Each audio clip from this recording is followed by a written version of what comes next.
The other big news of the week, your podcast co-host Andrew Marchand broke the news that Jim Nantz will be stepping away from the NCAA tournament on CBS/Turner after this season.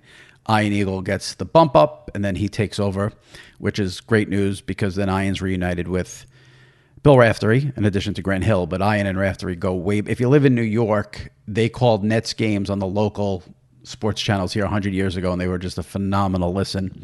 I was shocked when I saw Marchand's news. Were you shocked that you? And the shocking part, I mean, is Nantz stepping down, not Ian getting the bump. I was shocked. What about you? I wouldn't say I was. I don't think I was shocked. I don't think I was overly surprised by it. I don't know how much Jim Nantz wanted to continue doing just the tournament. I mean, he had already given up pretty much the regular season college basketball. He's somebody who I think for golf, I think he's a top, if not the top announcer in golf. And for the NFL, he's been CBS's number one play-by-play voice for multiple decades as well. I mean, this almost seemed to be an add-on, and I just heard a lot of grief from about him parachuting in and taking away the spotlight from people like Ian Eagle, who you think of memorable calls through the tournament. You have Ian Eagle, you have Gus Johnson before him. You don't have a ton of memorable Nantz calls, I think, as the tournament goes on. Right. Yeah. It's just I think of Nantz, and even though he's not in his 40s, I still think of him as sort of like in the prime of his career. And I always assumed he liked sort of being the face of the network and doing all those things. But yeah, I mean, if he's doing all the golf, he's doing the NFL, he doesn't need to be doing the tournament. So from that perspective, he's looking to get a little time to himself. I get it from that standpoint. Yeah, we had a discussion on the pod too, like Ian Eagle. I'm really impressed by CBS and just the bench that it has. That it can go. I think you have Mike Breen, Ian Eagle, and Breen is with ESPN. No, I know. I'm just talking about who's the best basketball play-by-play. Oh, okay, I got you. Yeah, okay. I'm sorry. Ian Eagle is certainly in that conversation. Oh yeah, without a doubt. Now. Yeah, without a doubt. Yes, and I've written numerous times. I think CBS blows Fox completely away when it comes to the depth for NFL as well. Well, of course, Fox lost their number one booth to ESPN, and right. I was impressed that they were able to get Burkhart, and for at least one season, I think Olsen has been pretty good as the number one analyst.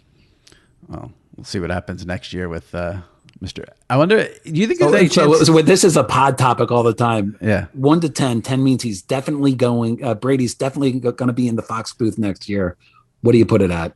I put it at a 10. Yeah, I do too. Marchand is he's always around like 7 or 8. I think he's 10. Yeah, I think he's definitely going to retire this year. I mean, seems pretty clear. And after the Commanders just did it. No, who did the Buccaneers just? Carolina. Yeah. So if the stuff about his personal life is all true, listen, I'm not saying he has to have a garage sale, but he's not going to pass up $375 million. That's just sitting there for him to call something. He is a guy who football is just in his blood. He's going to be a football lifer. So if he's not going to get into coaching, which doesn't seem like the case, why would he not go into broadcasting? Yeah, because maybe he doesn't want to travel to Green Bay in November. I think he does. I think he probably does. I think that's why he's back this season. Right. I mean, like here. I think this is one of the most underrated topics in sports media. Like, why does this guy do a show for SiriusXM every Monday? Like, think about it.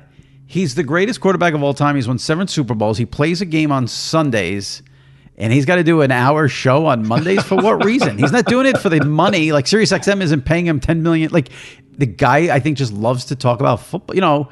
He's become this businessman, with all his Brady brand, and so I don't see him walk. Yeah, so I don't see him not doing the Fox thing at all. Yeah, I see him doing it. I'm not sure if he'll last throughout his contract. He might get tired eventually, but next season I think it's a certainty he'll be in that booth. Yeah, I agree with that.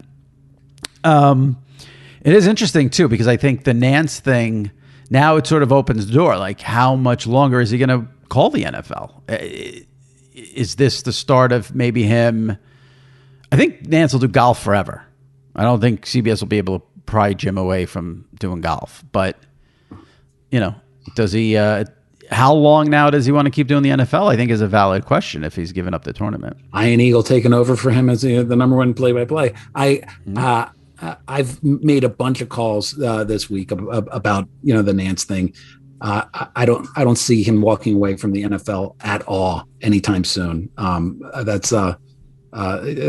don't think that's even a question. On the scale of 1 to 10, I would put that at a 1 or a 0 maybe.